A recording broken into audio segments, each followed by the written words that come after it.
Kaixo guztioi, bideo honetan 2016 urteko ekainean agertu zen ariketa bat egingo dugu, magnetismoarekin zerikusia daukana. Esaten digute protoi eta elektroi bat abiadura berdinarekin abiarazten ditugula, protoia eta elektroia. Eta vertikalki barneratzen direla, vertikalki ez perpendikularki, eremu magnetiko batekin. Hau da, hauen abiadura eta eremu magnetikoa perpendikularrak izango dira. Ematen digute bai abiadura, baita ere eremu magnetikoaren intentsitatea.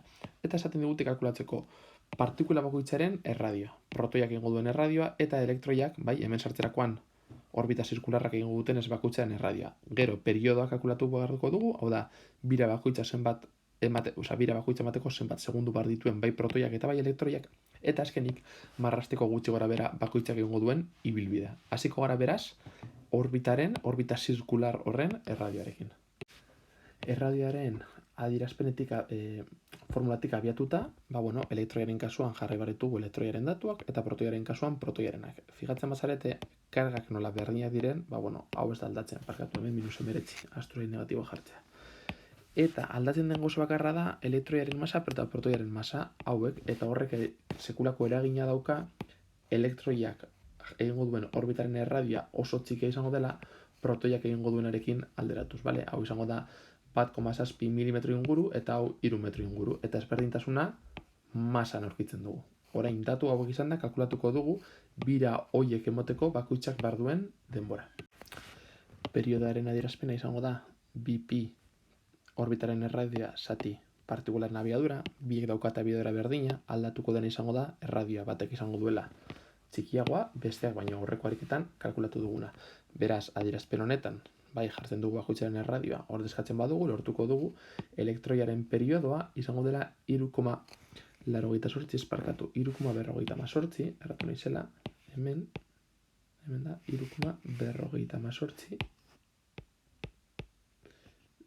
bideramar ber -8 segundu. Aldiz protoiaren kasuan izango da 6,55 bideramar ber -5. Hemen agertzen den denbora aldaketa erradioan agertzen zen aldaketaren antzekoa da. Ikusten dugunez protoiak denbora gehiago beharko du elektroia baino birak emoteko, normala denez elektroiaren orbita txikiagoa delako. Azkenik, marraztu beharko du gutxi gorabehera partikula bakoitzaren ibilbidea.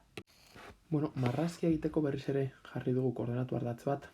Errezago da eskuarekin egitea, baina nola nire eskua ezin dezakedan jarri, orduan horrelako trikimailuak erabili behar dituta azaltzeko. Gure abiadura J, VJ jarri dugu, hoi arratzaren noranzko positiboan, hemen gezia hauek adierazten dutelako gora. Beraz, hau hoi arratza bada, bere noranzko positiboan, J vektor unitaria izango dute. B eremu magnetikoaren intentsitatea, nola hemen isak agertzen diren horrek esan nahi du, Z ardatza kanpora irtetzen bada, baina B barrura sartzen bada izango da OZ ardatzaren noranzko negatiboan, -K izango da. Beraz, indar magnetikoa denaz V bider B, hemen agertzen da biderkadura vektoriala, J bider -K egiterakoan, J bider K ematen digu I, baina negatibo honekin -I. Beraz, ekarpen honek izango digu vektorea -I izango dela.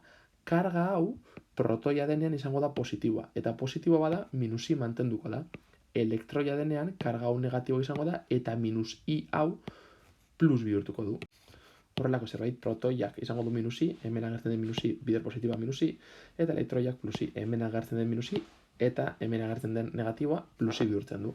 Horrek esan nahi du, indar magnetikoa protoiaren kasuan -I eskerra izango dela, indarra eskerra izango da, beraz birak horrela emango ditu, eta protoia eta elektroiaren kasuan aldrebes, horrelako zerbait gutxi gora bera.